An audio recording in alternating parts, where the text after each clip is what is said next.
తెలంగాణలోని 12,760 గ్రామ పంచాయతీల సొంత ఆదాయ నిధుల వినియోగంలో ట్రెజరీల చుట్టూ తిరిగే తిప్పలను తప్పిస్తూ ప్రభుత్వం కీలక నిర్ణయం తీసుకుంది. ఇందుకోసం పంచాయతీరాజ్ చట్టం 2018లోని సెక్షన్ 73 ని సవరించనుంది. ఇకపై ఏటా వచ్చే 140 కోట్ల అంతర్గత ఆదాయం నేరుగా బ్యాంకుల్లో జమై గ్రామ అవసరాలకు వాడుకునే వెసులుబాటు కలుగుతుంది. తెలంగాణలోని పల్లెల్లో స్వపరిపాలన దిశగా రాష్ట్ర ప్రభుత్వం ఒక చారిత్రాత్మక అడుగు వేయబోతుంది. గ్రామ పంచాయతీల సొంత ఆదాయంపై ఇప్పటివరకు ఉన్న ప్రభుత్వ నియంత్రణను పూర్తిగా తొలగించి ఆ నిధులను స్థానిక అవసరాలకే నేరుగా వాడుకునేలా పంచాయతీరాజ్ చట్ట సవరణకు కసరత్తు చేస్తోంది.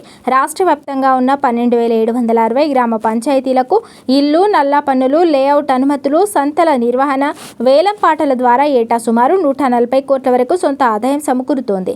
అయితే ప్రస్తుత నిబంధనల ప్రకారం ఈ నిధులన్నీ ప్రభుత్వ ట్రెజరీలో జమ అవుతుండటంతో రూపాయి ఖర్చు చేయాలన్న ఆర్థిక శాఖ అనుమతి తప్పనిసరి అయింది.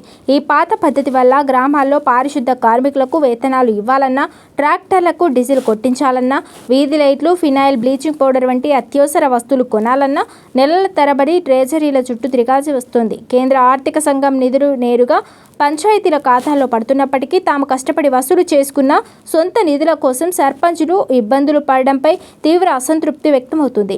దీనిపై పంచాయతీరాజ్ కమిషనర్ దివ్యా దేవరాజన్ క్షేత్రస్థాయి నివేదికల ఆధారంగా ప్రభుత్వానికి లేఖ రాయగా ముఖ్యమంత్రి రేవంత్ రెడ్డి సానుకూలంగా స్పందించి చట్ట సవరణకు ఆదేశాలు జారీ చేశారు. ఈ ఆర్థిక స్వేచ్ఛను అమలు చేయడానికి తెలంగాణ పంచాయతీరాజ్ చట్టం 2018లోని సెక్షన్ 73ను సవరించాల్సి ఉంటుంది.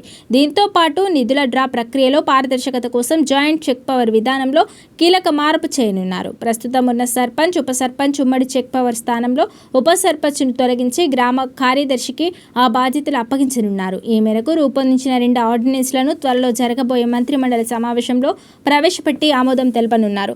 ఈ ఆర్డినెన్స్ అమల్లోకి వస్తే పంచాయతీల సొంత ఆదాయం నేరుగా స్థానిక బ్యాంకు ఖాతాల్లోనే నిల్వ ఉంటుంది. అయితే నిధుల వినియోగంలో దుర్వినియోగం, అవినీతి జరగకుండా ప్రభుత్వం అత్యంత కఠినమైన నిబంధనలను విధిస్తోంది. పంచాయతీకి వచ్చే ప్రతి రూపాయి ఆదాయం, చేసే ప్రతి ఖర్చు వివరాలను విధిగా రాష్ట్ర ప్రభుత్వ అధికారిక ఈ పంచాయతీ వెబ్సైట్లో ఆన్లైన్లో చేయాల్సి ఉంటుంది. అలాగే పారదర్శకత కోసం ఆ వివరాలను గ్రామ పంచాయతీ కార్యాలయ బోర్డుపై ప్రజలకు కనిపించేలా ప్రదర్శించాలి. వీటికి తోడు ప్రతి ఏటా తప్పనిసరిగా స్టేట్ ఆడిట్ విభాగంతో ఆడిటింగ్ నిర్వహించాలి. ఒకవేళ నిధుల వినియోగంలో ఎలాంటి అవకతవకలు లేదా నిబంధనల ఉల్లంఘనలు జరిగినా సర్పంచ్, గ్రామ కార్యదర్శులను సంయుక్తంగా బాధ్యతలను చేస్తూ వారిపై కఠిన క్రిమినల్ శాఖాపరమైన చర్యలు తీసుకునేలా చట్టంలో నిబంధనలు పొందుపరుస్తున్నారు.